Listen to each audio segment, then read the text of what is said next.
¿Qué vendría para la Corte Penal Internacional en términos de actuación procesal luego de la captura de Muammar al-Gaddafi? Bueno, tendría que iniciarse un proceso penal con las debidas garantías. El Estatuto de Roma, que es el que regula las funciones de la Corte Penal Internacional, así lo establece. El derecho del acusado no solamente a tener una defensa de su elección, sino si no la tiene, a tener un defensor de oficio proporcionado por el tribunal y naturalmente que se alcancen las pruebas para que éste sea condenado y la proscripción absoluta de la aplicación de la pena de muerte. Son algunos de las piezas de un proceso que yo no sé francamente si se va a llevar a cabo, porque todavía hay muchas piezas en el tablero, desde las militares, las políticas y las geopolíticas, de manera que habrá que ver cómo se desenvuelven los acontecimientos en los próximos días o en las próximas horas. Magistrado Diego García Sayán, le agradezco mucho este tiempo que usted ha concedido al programa La Noche, que emite pues para América Latina y para los Estados Unidos. Le agradezco sus conceptos y por supuesto esta entrevista que nos ha concedido. Y muchas gracias, amigo Jefferson, por la entrevista y mis saludos a través suyo a todos los televidentes de NTN 24. Muchas gracias. Ex embajador, pero lo quiero preguntar y retomamos un poco la entrevista con el señor Diego García Sayana, que hace nuestro subdirector Jefferson Beltrán. La Corte Penal Internacional, ¿qué papel juega en el supuesto que este gobierno de transición se niegue por sus razones a entregar o a juzgar o a llevar ante la Corte Penal Internacional a Gaddafi o a alguno de sus hijos o a alguno de sus miembros del Comité de Seguridad que hoy son buscados en el mundo entero? Yo lo creería que es muy difícil, dado que precisamente las reuniones que hay en Qatar, como lo que va a haber en París, y lo que viene después, va a haber una cooperación estrecha entre la CTN, que es el Consejo de Transición Nacional, y la comunidad internacional, y se negociará.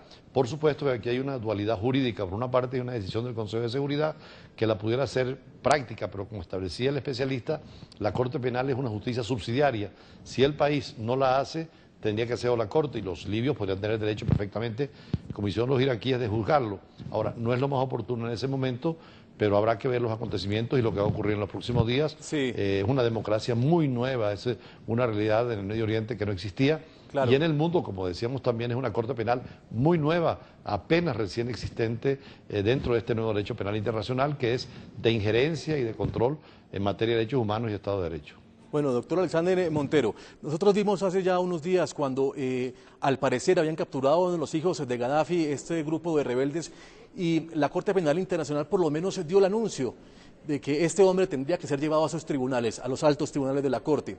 La respuesta de los rebeldes fue que no, señor, el señor Gaddafi se queda en Libia para ser juzgado en Libia. Ya hay un antecedente, fue un supuesto, fue una información errónea, pero ya se sienta por lo menos el antecedente de que por lo menos este comité no quiere negociar con la Corte Penal Internacional y que quiere hacer justicia en su propia tierra. Hay una doble moral en ese tribunal que se está formando en Libia o en la Corte Penal Internacional al momento de dar sus créditos. Mire, es una situación muy compleja. En primer lugar, donde el gobierno de transición tome esta posición, sencillamente estaría evidenciando una vez más el carácter ilegal de todo el proceso de cuestionamiento al régimen libio. Carácter ilegal que empieza con la ejecución misma de la resolución de Naciones Unidas. Esta resolución en ningún momento invitaba a una campaña militar en contra del régimen libio. De por sí esta campaña militar ya entonces tiene un halo de ilegitimidad y un halo de ilegalidad. Ahora, por otro lado, sin duda hay una doble moral en el sistema internacional. La Unión Africana hizo una propuesta de paz a la cual aceptó Gaddafi, donde invitaba a unas elecciones en las cuales él no iba a participar, invitaba a una transición. Gaddafi acepta esto, son los rebeldes y es la OTAN quienes no aceptan esta propuesta de paz. Ahora están hablando en los mismos términos de la propuesta de paz que antes habían rechazado. En tercer lugar, finalmente, ¿por qué no se pronuncia la comunidad internacional en el tema de Siria de la manera tan fuerte y tan contundente como pasa en Libia? ¿Por qué la comunidad internacional o la OTAN no se pronuncian de esa manera tan contundente con Israel, por ejemplo, cuando estamos viendo en un balance de violaciones de derechos humanos situaciones mucho más graves en el conflicto palestino-israelí sobre Palestina por parte de Israel? Entonces, sin duda hay un doble juego en la moral de la comunidad internacional, muy matizada por intereses económicos, muy matizada por alianzas políticas que hacen ver que el sistema internacional no no es simplemente un sistema de vaqueros e indios, como nos lo ha hecho parecer Estados Unidos, donde hay que buscar al malo y darle su merecido, sino sencillamente hay unos actores del sistema internacional que se mueven en función de las alianzas. Si un Estado me deja de ser útil, como dejó de ser Libia para Europa y para Estados Unidos, pues sencillamente hay que cambiarlo el sistema. Hacemos una pausa en la noche de NTN 24. Cuando regresemos, Amnistía Internacional se pronuncia en la noche frente a los delitos de lesa humanidad ocurridos en Libia durante esos últimos 7 meses. Ya lo vemos.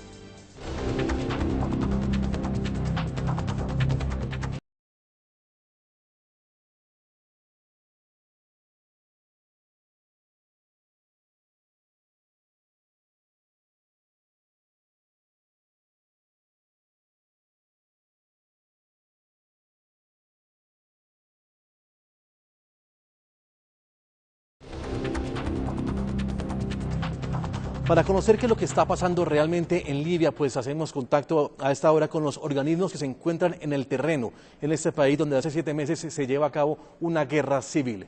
Saludamos a esta hora al señor Esteban Beltrán, director de Amnistía Internacional en España. Buenas noches, bienvenido al programa La Noche de NTN 24. Buenas noches. Señor Beltrán, ¿cuál es el último reporte que tiene Amnistía Internacional sobre lo que está ocurriendo en Libia y específicamente en la capital, en Trípoli? Queremos saber ustedes qué han estado en el terreno. La última información de la que disponemos es de que en esos momentos existen fuertes combates alrededor del complejo presidencial del coronel Gaddafi, de las fuerzas del coronel Gaddafi.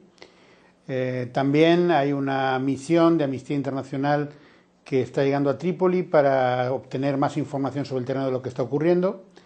Y la preocupación fundamental que tenemos es que en estos momentos de combates importantes se proteja a la población civil, ¿no? Y especialmente a los trabajadores inmigrantes que todavía quedan en Trípoli y que han sido considerados como mercenarios. Y eso puede dar lugar a actos de venganza y de represalia.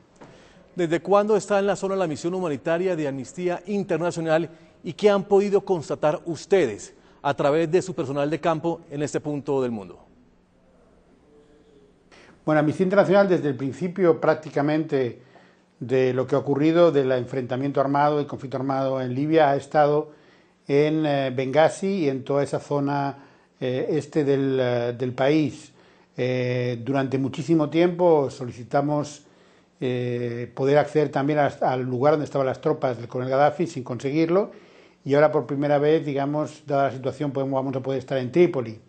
Durante todo este tiempo, que va desde marzo hasta ahora, pues Amnistía ha documentado desaparición forzada de personas por parte de las tropas del coronel Gaddafi. Hemos documentado y hemos pedido explicaciones a la OTAN por 3 bombardeos que podrían haber acabado con población civil, y también hemos expresado nuestras preocupaciones sobre actos de venganza y algunos casos de violación de derechos humanos por parte de las tropas rebeldes. A eso me quería referir. ¿Qué tan ciertas podrían ser las denuncias que aseguran de que la ofensiva final de las tropas rebeldes hacia Trípoli se han visto ensombrecidas por las denuncias de asesinatos y represalias contra los civiles y los militares que siguen siendo leales a Gaddafi? Señor Beltrán. Bueno, eso es lo que vamos a intentar documentar con la presencia sobre el terreno de los investigadores de Amnistía Internacional en los próximos días. En el pasado nos hemos dirigido al Consejo Nacional de Transición indicando que sería muy importante que controlaran la acción de los milicianos, especialmente en la represión sobre trabajadores inmigrantes, y que también las personas que están bajo su poder de las tropas del coronel Gaddafi deben ser tratadas con justicia, no ser torturadas ni ser sometidas a ejecución extrajudicial. Pero en estos momentos preferimos estar sobre el terreno, y una vez que estemos sobre el terreno podremos indicar más precisamente la situación. Es cierto que el informe de la posible ejecución del pasado fin de semana de 34 civiles, tal como lo anunció Musa Ibrahim, el portavoz del gobierno de Gaddafi, ¿es verdaderamente cierto esa ejecución que se realizó o que se habría realizado? No tenemos documentación relativa a ese evento, pero hemos transmitido nuestra preocupación al Consejo Nacional de Transición de los rebeldes para que abran una investigación sobre cualquier hecho que pudiera ser que pudiera haber sido una violación de derechos humanos por parte de los milicianos rebeldes. ¿Hasta cuándo tiene previsto la Comisión de Amnistía permanecer en Trípoli, doctor Beltrán? Bueno, ahora mismo queremos ser los ojos de la comunidad internacional, queremos documentar por nosotros mismos lo que está ocurriendo allá en estos momentos trascendentales para la historia de los libios, pero también muy peligrosos en materia de derechos humanos. No hay fecha de regreso, de momento estamos llegando allí y vamos a quedarnos durante un tiempo. Ustedes han hecho un llamado para que las partes en el conflicto respeten los derechos de los civiles. ¿Han tenido ustedes comunicación con cada una de las partes para que esto suceda?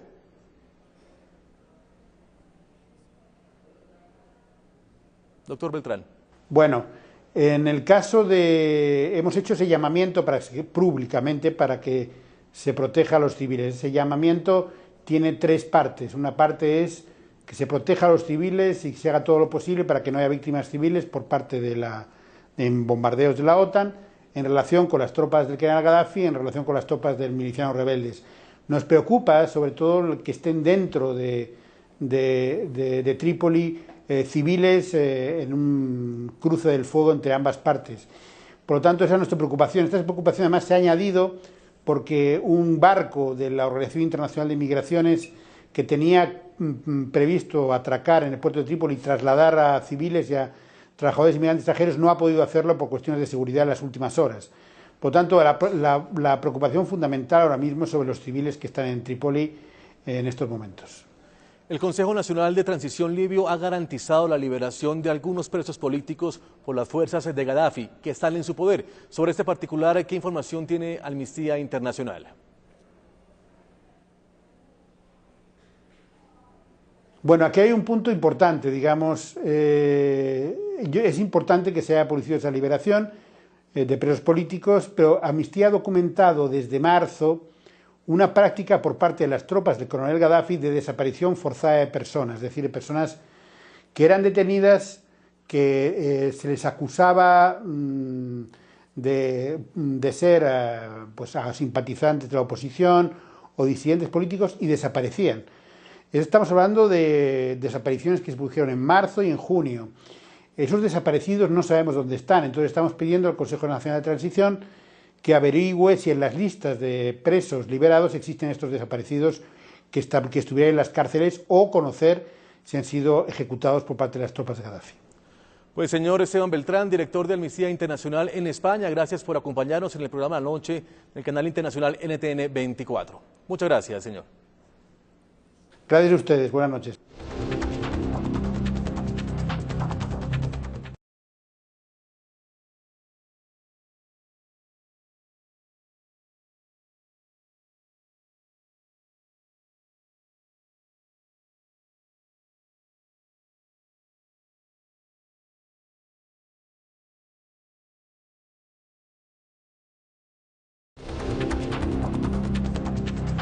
Continuamos con Anoche NTN 24. Volvemos a Madrid, España. Nos acompaña el profesor Mourad Zarrouk, que es experto en África y Oriente Medio de la Universidad Autónoma de Madrid. Doctor Mourad Zarrouk, le quisiera preguntar lo siguiente. ¿Hay un vacío de poder en ese momento en Libia o este tribunal autónomo, estos civiles que se están de alguna manera organizando, representan verdaderamente al pueblo libio? Se puede decir que la situación ahora, y es normal, no es nada estable y es caótica. Ahora bien, hay que esperar que se limpie completamente Trípoli, que se establezca el nuevo régimen oficialmente en la capital, y a partir de ese momento sí que podemos superar esta fase de vacío en el poder. Volvemos a nuestros estudios. Doctor Alexander Montero, ¿qué se puede esperar en Libia? Nuevamente, esta guerra civil, ¿hasta dónde podemos llevarla o hasta dónde el mundo tendrá que observar desde ciertas fronteras lo que está pasando en Libia sin poder lograr intervenir de una manera directa? El punto de partida pueden ser unas elecciones. El problema es que la sociedad libia no tenía ni siquiera la noción de partidos políticos. Pueden empezar por unas elecciones, pueden empezar por un intento de construcción de Estado, pero va a haber una inestabilidad permanente, al menos en el tiempo inmediato. En Caracas, Venezuela, el ex embajador de Venezuela en Libia, Julio César Pineda, ese consejo de transición es un tema muy interesante. Para muchos sería el fin de la guerra, para otros sería el comienzo de una nueva crisis. Posiblemente podrían llegar a una democracia, aunque el término democracia es un poco occidental. Ellos lo pueden entender, de alguna manera nosotros podríamos ver en ese país árabe un tema de democracia verdadero. Mire, en muchos países árabes hay una inteligencia formada en universidades europeas, en Francia, en Inglaterra, en Estados Unidos. Muchos estaban exilados y han regresado. Son aportes, como está pasando con Egipto. Hay aportes que vienen con métodos más claros. Hay jóvenes que son universitarios, que han estudiado. Hay grupos que podrían orientarse mucho mejor. De hecho, muchos del Consejo Nacional vienen de ser políticos al lado de Gaddafi o militares, decepcionados o forzados por salir.